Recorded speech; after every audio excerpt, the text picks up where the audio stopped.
Thank you for joining us today for our community forum with Marla Morgan of Peninsula Hands-On Art.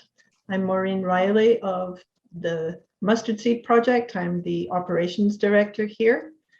And we are, of course, as you've probably seen on our Facebook page, at a very exciting time. The walls are finally going up on our assisted living across the street. And we are getting ready to really ramp up our in-person classes at the Crandall Centre now that we are once more open again to the public and the mask mandate is about to be lifted. So we're very excited. We have art projects coming up and we are soon to be going back to having open activity hours 3 afternoons a week. And you can find out more about all those on our website and on our Facebook page. I'd like to introduce now Marla Morgan, Executive Director of Peninsula Hands-On Art, which is a wonderful nonprofit organization that brings art projects into the elementary schools in the Peninsula School District. And I'm happy to be associated professionally with Peninsula Hands-On Art and also to call Marla my friend. So Marla, you're on. Thank you so much, Maureen. It's just a pleasure to be here. Can you see me? We can. You can. Okay, very good. It's just a pleasure to be here. It's been my joy to be part of this organization for 18 years now, and it's a piece of my heart, and so I'm so excited to be able to share it with you. As Maureen said, she's an integral part of our organization, and I'll get into a little bit more about how she's made us just spectacular. But we started 18 years ago around my dining room table with a group of passionate parents and community members who wanted to see arts education flourish and continue in the elementary schools. And our own elementary school, Harbor Heights, didn't have an art specialist at the time. So we all sat around, there was probably 20 of us around my table and said, how can we do it? I came from Chicago where the Chicago Art Institute had Art in a Box, which we did at our elementary school there.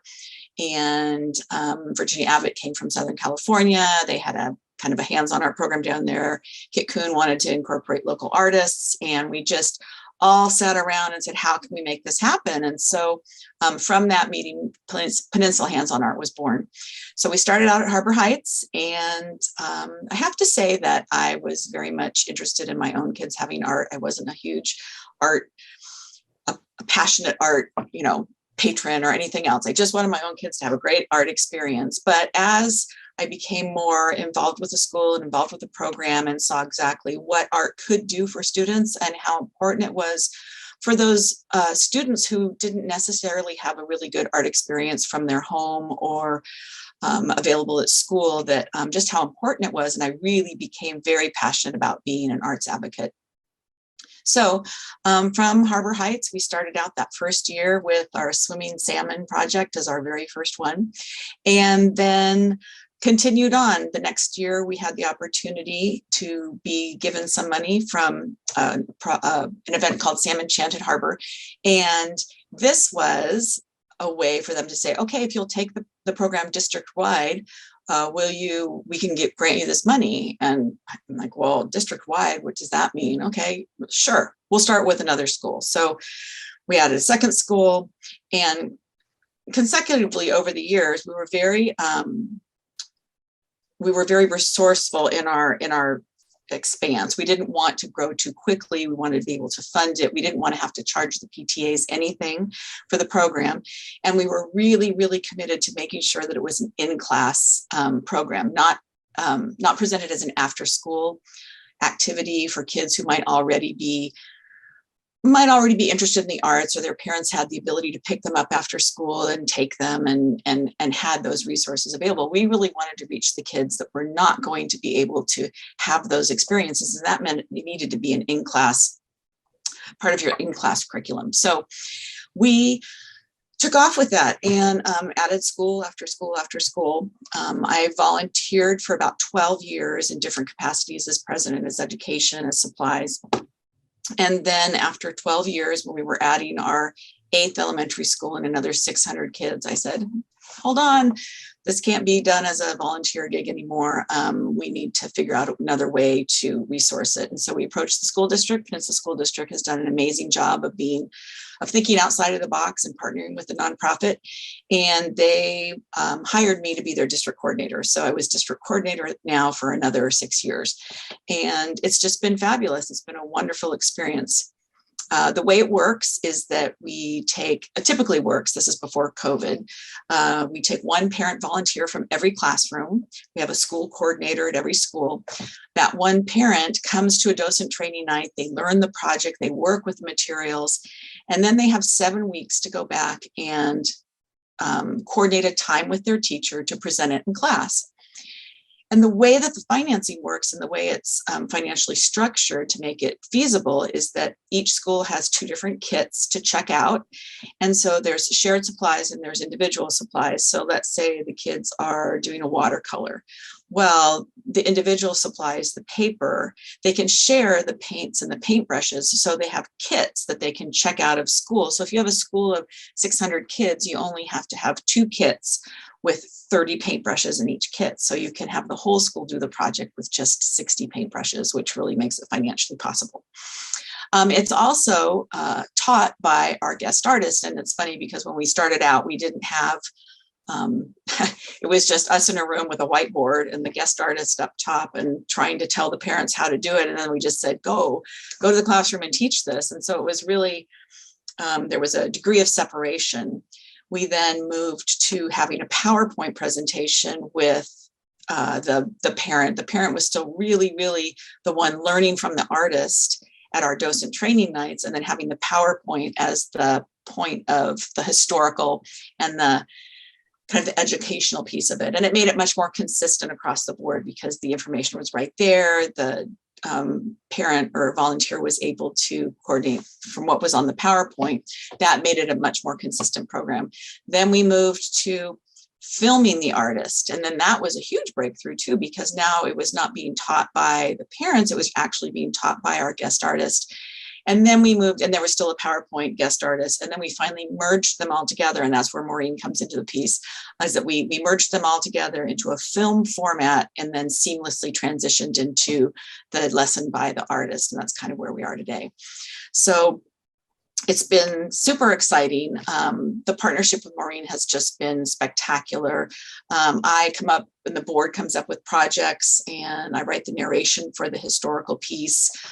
Give that to Maureen. She comes up with the pictures and the video. We edit together, and then the final thing is presented to the kids. We've had the opportunity also to grow. Once I was full-time with the district running the program, we were able to expand it to really focus curriculum-wise on K-2 and 3-5. So we have different lessons. Obviously, kindergartner through 2nd grade has a much shorter attention span. So their historical lesson is a little more animated, a little more concise with what we're trying to get them to learn, and a little bit shorter. And then the 3-5 students, the narration is more mature, I guess, and they learn more vocabulary, more technical terms. So doing the same lesson, but a little bit more detail for the 3-5. I don't know, Maureen, what do you think? Do you want to show the clip of one of the educational films now? Sure, we can do that. If you'll Okay. just all be patient with me while I figure out my screen share here. Sure. I think the one that Maureen has selected is the first one from this year, where we had a children's book illustrator, Sarah Turner, come, and the kids were learning about character development. Oh, here we go. Carry on, Marla. Oh, I was just going to say the kids learned about character development and storybook illustration. Sarah was just wonderful. And so this piece that you're going to see right here is the educational piece that is the precursor to Sarah teaching the lesson. So go ahead, Maureen. Have you ever wondered about the beautiful pictures you see in some of your favorite books?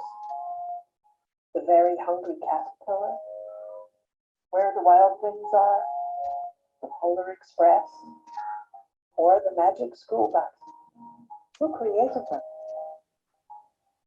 How did they come to live on the pages you are reading?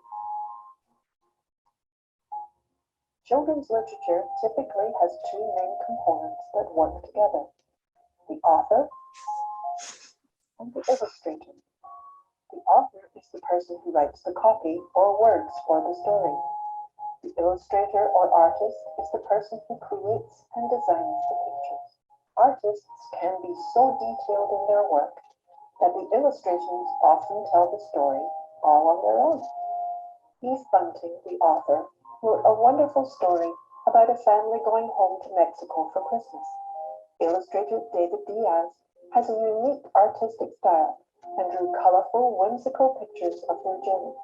When you look at the illustrations, you can almost feel the family's excitement as they journey to La Perla to see their grandparents.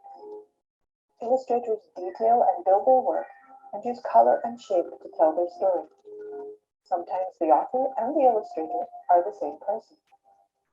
Author and illustrator Chris Van Allsburg created a holiday classic that you might know, The Polar Express. The story setting, or where it happens, is at night, and the illustrations reflect this darkness. You can feel the chill of the snow, the excitement in the children's eyes, and the power of the reindeer without ever reading a word. Often there is a person or animal that is the main focus of the story, and this is called the main character. Main characters can be a reflection of real life, as in the story Circle Unbroken, or they can be made up and whimsical, like Pig in Pig's Wild Cart Ride. The title of our project today is Whimsical Creatures, and our guest artist, Sarah Turner, will guide you through creating your own whimsical character for your own story. She will help you come up with the illustration, and you can create the words. Ms. Turner is both an illustrator and an author. Here is one of the characters from her book, Little Blue Flame's Big Adventure. Look at Little Blue Flame. Little Blue Flame is whimsical. Do you know what that means? Whimsical means he is make-believe and doesn't look like a real person you would see in your day-to-day life. He is colorful, funny, and unique. Ms. Turner expresses his personality through color and the shapes she is choosing. Here are some other examples of whimsical illustrations.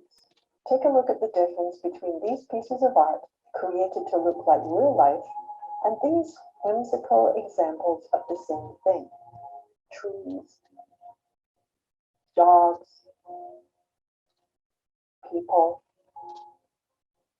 Look at the different ways they are drawn or painted. The colors and style of the realistic art are true to what you see around you. The whimsical pieces are vibrant and fun, and maybe just a little crazy. The artists who created these pictures made some pretty bold choices when designing their whimsical creatures. Now let's meet author and artist Sarah Turner for a lesson on how to draw your very own whimsical creature. Thanks, Maureen. It's just great. I love seeing it again. So that was a really good example of how we take a topic or a subject, trying to interject history and verbiage about authors and illustrators, how they work, what that art form looks like, and then introduce the kids to a local current artist who's working in that field. And Sarah was just great. The kids loved it. They came up with some amazing whimsical characters. And it was a really super lesson this year. Let's see.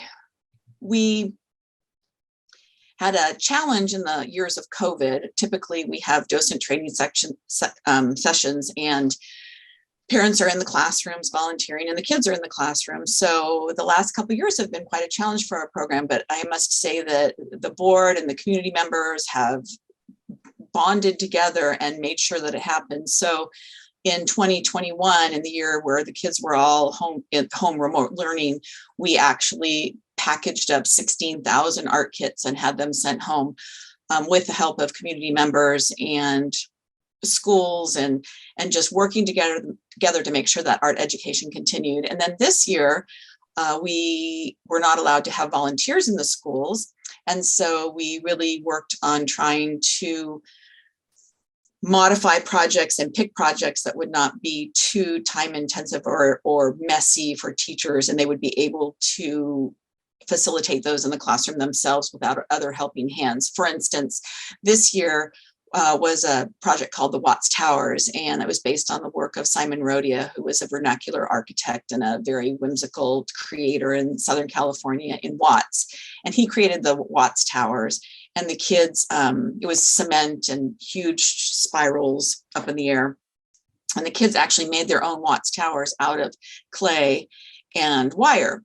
And so typically, in a typical year prior to COVID, we would have had the kids in the classroom with round nose pliers, and they would have been using fine motor skills and working together, partnering up and bending the wire themselves. So you can see the four main large wire pieces that are part of the Watts Towers that the kids created.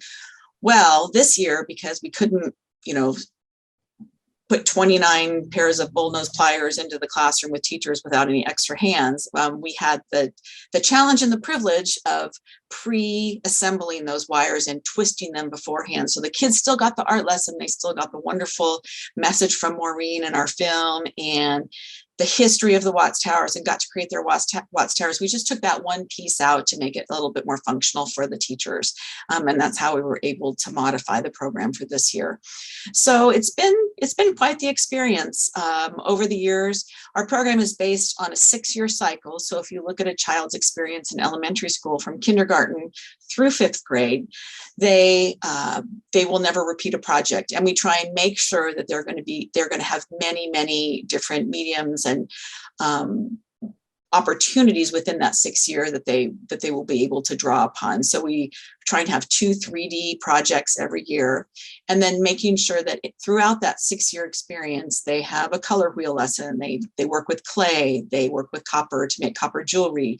They work with acrylics and oil pastels and charcoal and pencil and pen and ink. So we're making sure that they have this broad base of a foundation, leaving elementary school, so that they know, wow, I really want to take art as an elective in middle school or high school, or wow, I really want to become a digital artist or a sculptor, or maybe, wow, art's not really for me, but I really appreciate it because I have this foundation and I'm part of a community that really appreciates and recognizes the importance of this. Whether I'm choosing to do it or not, I'm still a patron. And I think that that's the important key of this program being equitable throughout all the classrooms, through all the students. You're going to have students that take different things from the program, and you're going to have teachers that see different things in their students because of the program and because how they are perceived doing maybe a Alberto Giacometti sculpture project. They see something in their student that they wouldn't normally recognize doing a math problem. And I think that's what's exciting. What do you think, Maureen?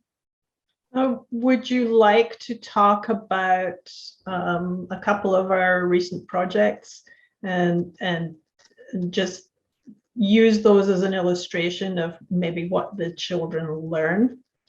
Sure. So in the Watts Towers, which you just shown, they learned about vernacular architecture and mosaic work because the cement base of Simon Rodia's towers were mosaic with mosaic tile that he collected. It was based on recycled art because he created with pieces of materials that he just found. He wasn't purchasing materials. And so that was a really good lesson because there's a whole world of recycled art out there that people are using with found objects. Another project that we had was called Agamagraphs, and that was Yakov Agam. He is an Israeli artist, and he showed, I think Maureen's going to pull it up here too, his work is kinetic art. So if you look at this piece, the different folds are, there's warm colors on one side and cool colors on the other.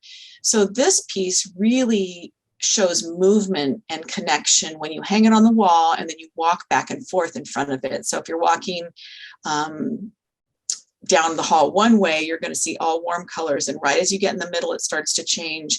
And then you look the other way and it'll be all cool colors. And so it's amazing. And so his work with kinetic art and movement. So the kids learned about warm and cool colors. They learned about geometric shapes, organic and geometric. And then they used the color wheel to figure out warm and cool colors and create this panel that then moved kinetically when the teachers and staff hung it on the walls together in an installation series. It was really cool.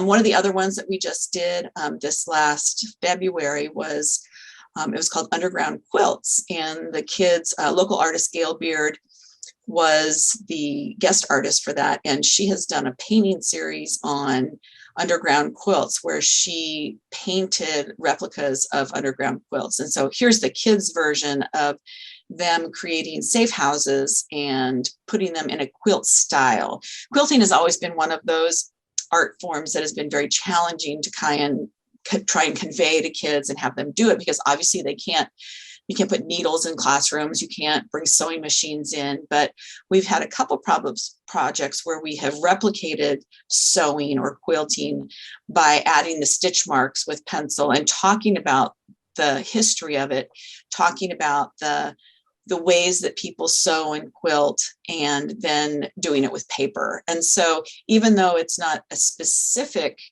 project based on quilting as in they're actually quilting, it is a replica of that. And I think that they understand it, at least they're getting the history of that. This project was fabulous because it talked about slavery and the Underground Railroad, and it was during Black History Month. So it was very,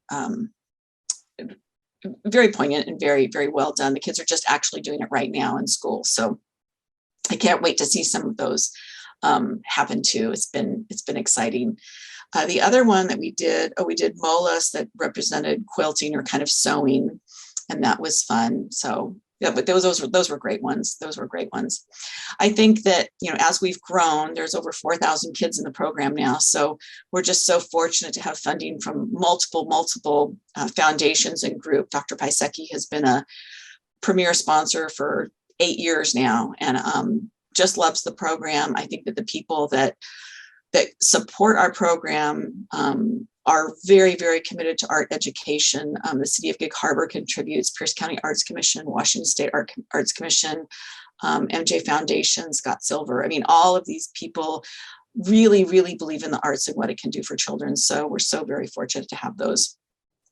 I think one of the things that is important when you're thinking about art and when you're thinking about students and what they're doing is that, their day is consumed with a schedule and testing, and if they don't have this outlet to be able to foster that creativity, it will just go away. And it's just important to make sure that continues. And our program has always felt that a student's art experience should not be dependent upon a teacher's affinity for art. Maybe there's many teachers that do a fabulous job. All teachers do a fabulous job, but many teachers have that affinity for art. They were art minors or they were art majors, and they incorporate that into their daily routine at school.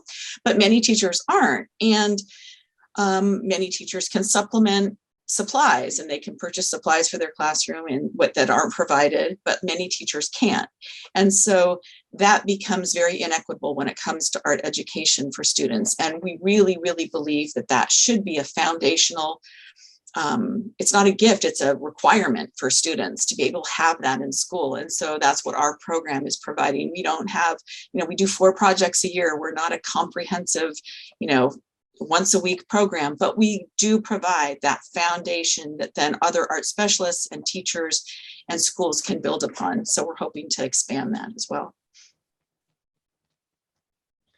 So can you talk a little bit about how you choose the actual projects? I know that you have certain criteria in mind that you want the children to learn, but how do you pick the actual projects? Is that something that the board helps you with, or is it mostly you along with some other volunteers? How does that work? Sure.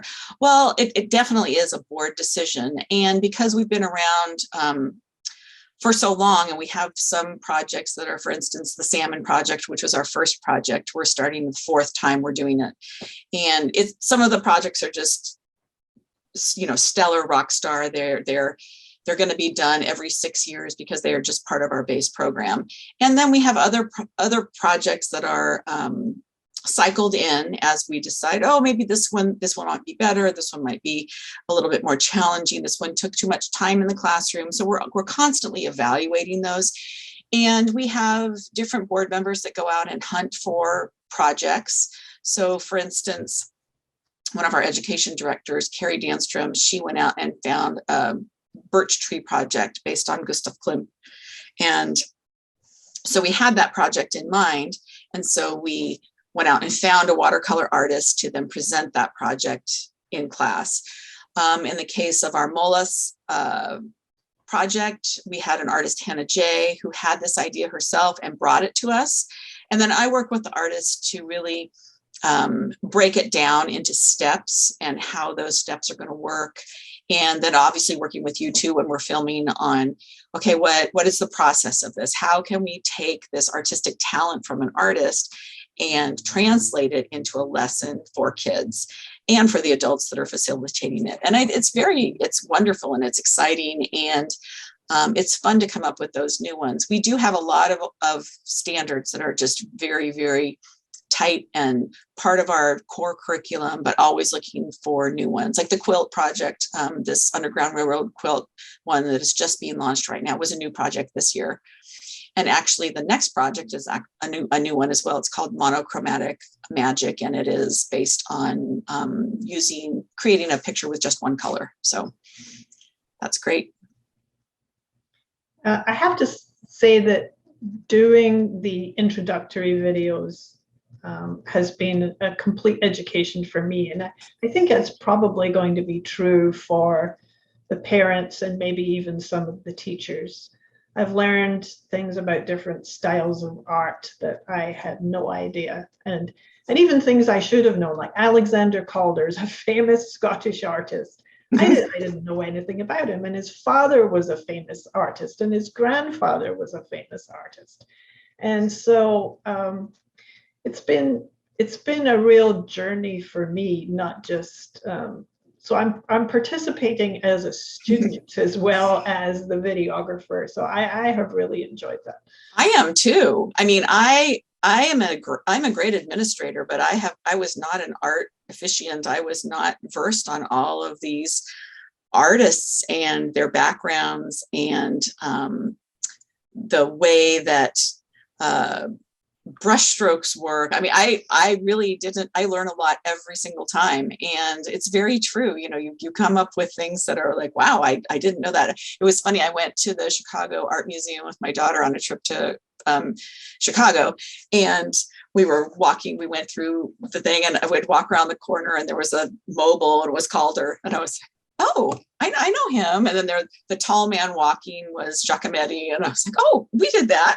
And so it's kind of fun and I'm hoping that that's the experience that the kids have too. One story I remember was there was a group, I think it was fourth graders, and they went on a pioneer field trip, and they were in a blacksmith shop, and the blacksmith was, he's expecting kids to not know anything really, or with this all be a new experience for them. And so we had an anvil and a hammer, and he was talking about pounding metal, and he goes, do any of you know what this is? And the kids were like, yeah, because they'd used the anvil and the hammer in the Calder project, making their own copper jewelry. Of course, it was a small little version, but he was like, wow, you guys know about this? How do you know about this? It's like, we make copper jewelry. So it's fun, and it's fun to be in the community and see the necklaces around parents, or to have parents come up and say, oh my gosh, I just finished my hands-on art wall in our family room. It's all of the paintings. I remember there was one story that came up, was a family, there's a blended family, and they had 2 and 3 kids and blended together, a new home. And she says the wonderful magical thing was that all 5 kids had done the birch tree project, and we hung them all on the wall. And that was our magical, combination wall of our lives blending together were these birch trees. And I just thought, wow, that's magical. That's special for those kids. So it's good. Can you talk a little bit about the artists? I mean, we have fantastic local artists, and all the ones certainly that I've worked with doing the videos have been really gracious and interesting, although they might be a little bit nervous at first getting on the camera, and we have to kind of work through that. But talk a little bit about how you find the artists. We find artists in any way you possibly can. I mean, for instance, when we found Sarah Turner, the children's book illustrator, that was one of our board members who is also an author, and Sarah was part of her book group. So she found Sarah for us. Marty Reese was the artist for the Watts Tower, and she's done a couple different projects with us. She's world renowned. She has installations at the Pentagon. She was the artist that, made the bronze sculpture up at St. Anthony's in Gig Harbor at the hospital. So, she's spectacular. She's been recognized all over the world. And Jeffrey Waters, I found through Kiwanis, and he was our last artist for the birch trees. He's a watercolor artist. He was president of the Pacific Northwest Watercolor Society. So we really do have spectacular artists. Gail Beard, who was the artist for our underground quilts, was a retired art teacher, and a lot of retired teachers, a lot of hunting around. I'm on Facebook a lot. I look for art groups in Tacoma and really try and find a diverse group of artists as well. Lois Yoshida was our artist for our Sumi project, doing Sumi painting, and I actually went to the Sumi Society of Tacoma and presented to their group and interviewed artists there that were interested in being our teacher and an instructor. And so she was fabulous. It's been a real blessing to be able to meet such a variety of amazingly gifted people that are very, very good. So it's wonderful.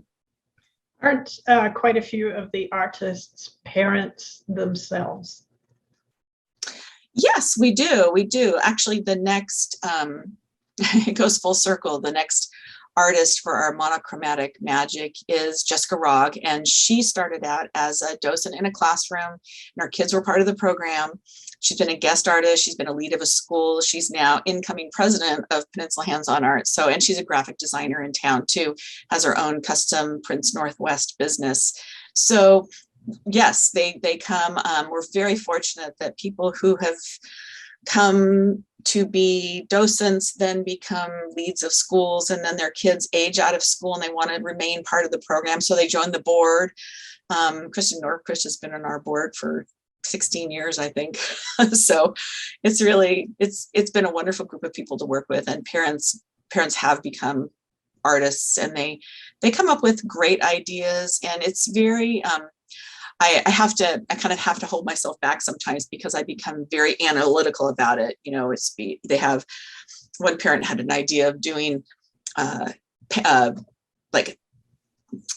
paper where you dip paper in ink. It's an art form in Turkey. And my mind goes to, how do you do that with 30 kids in a classroom and let them dry? I have to kind of stop and go, oh yeah, that is really, really cool. I just don't know how I can do it. But so it's good. So that is part of the process that you used to go through pre-COVID, and hopefully it will come back, that you used to have the kids training or the kids practice session where you'd have homeschool kids come in to, say, the Mustard Seed building and go through the project with the artist, and then you'd figure out, well, yes, this is working, and no, that's not working. Yeah, it's a real trial run. That kid testing piece is huge. And that was Kit Hoon. He was always like, we have to test it. And even those projects that we've done multiple times, it's important. Every single time we tweak it again.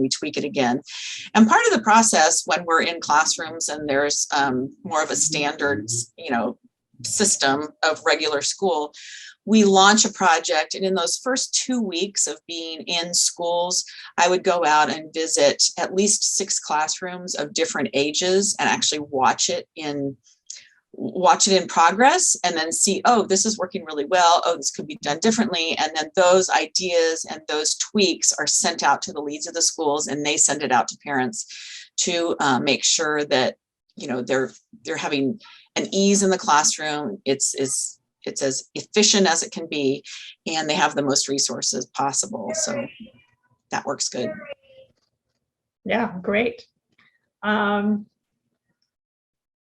Well, I think I'm out of questions. We've had some great projects over the years. So we've had, I don't have pictures of them, but we've had one of our board members came up with repoussé, which is metal rubbing.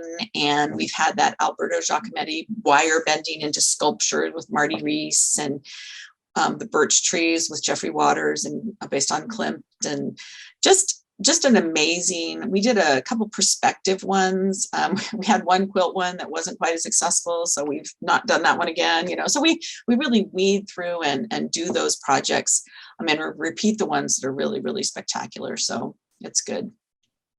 Well, I want to thank you, Marla, very much for taking the time. I know you're really busy writing grants and getting organized for the next term. I appreciate you spending the time to talk to us.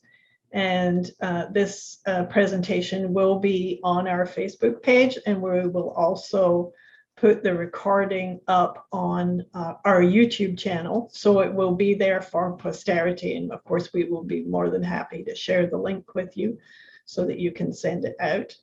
Sure. And just go ahead. Were there any other questions or? Not that we've seen. Very often when it's a new idea, people come back with questions later. Right. They're just concentrating on listening and learning for the moment. But we very often get comments on our Facebook page after the fact. Did you want to try and show another clip of another? You know, I don't have one handy, but okay. I can certainly insert some into the recording when we put it up on our YouTube channel. Okay, that sounds great. It's been, you know, it's just been such a wonderful journey for me as a person to really see how much this program has touched the community and touched the lives of volunteers and parents, you know, in addition to what it has brought to the students and the children. And I think that that's what I feel is a wonderful legacy and a wonderful, wonderful gift. And my whole purpose in really working through all the ups and downs that our organization has had is made this so it's a solid program so that it will continue past my own involvement, because for so long it was just been my passion and the board's passion. But, you know, how do we get this and how do we do it without, you know, one person maybe taking on the lead a lot of the times. And I think that that's what it has really evolved into, is that it is not just me. It is so many people working together and with a combined passion and a combined commitment to making sure that our education is a priority to elementary students. And we really hold tight to that focus.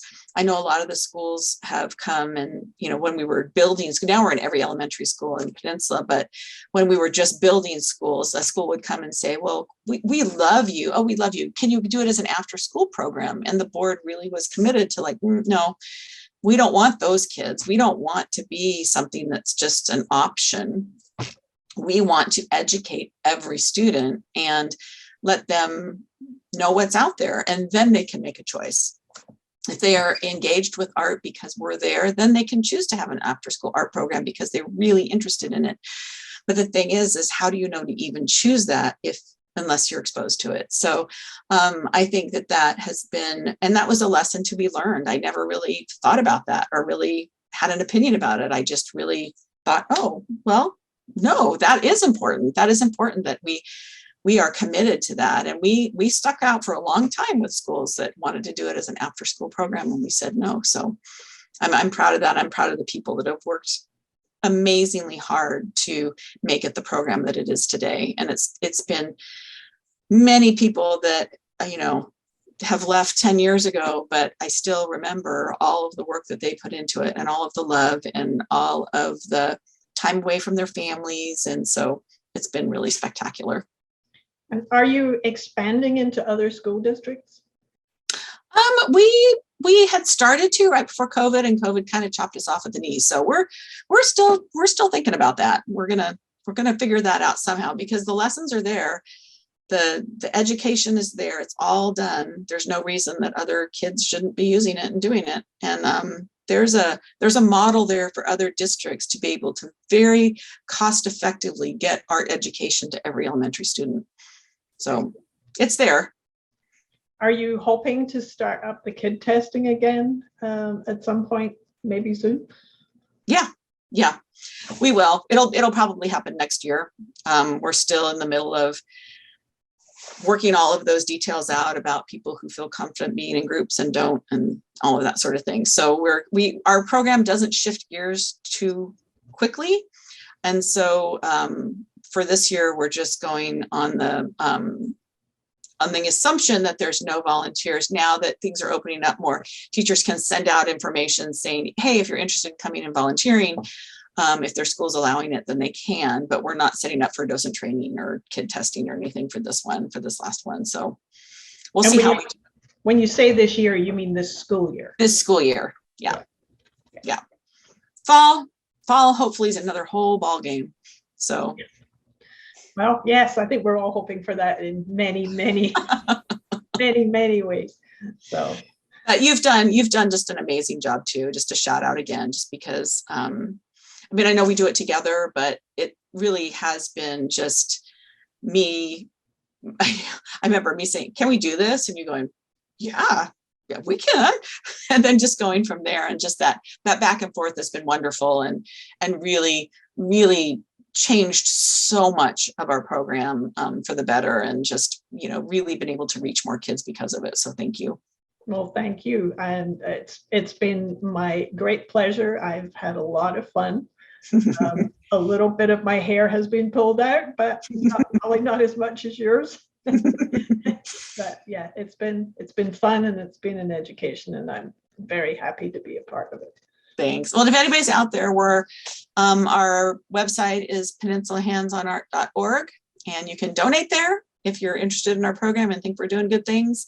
And it says a whole list of our sponsors out there that just we couldn't do it without them. So thanks for this opportunity. Just before we go, I will mention that our next community forum is on March 24th, and we have Matt Santelli from the ADRC, and he is going to start to unpack the labyrinth of Social Security programs for us, which, is good for him. I'm not sure if it's almost as bad as Medicare or if it's worse than Medicare, but it's certainly very complex. And then on April 7th, we have Laurel Schultz from Communities in Schools.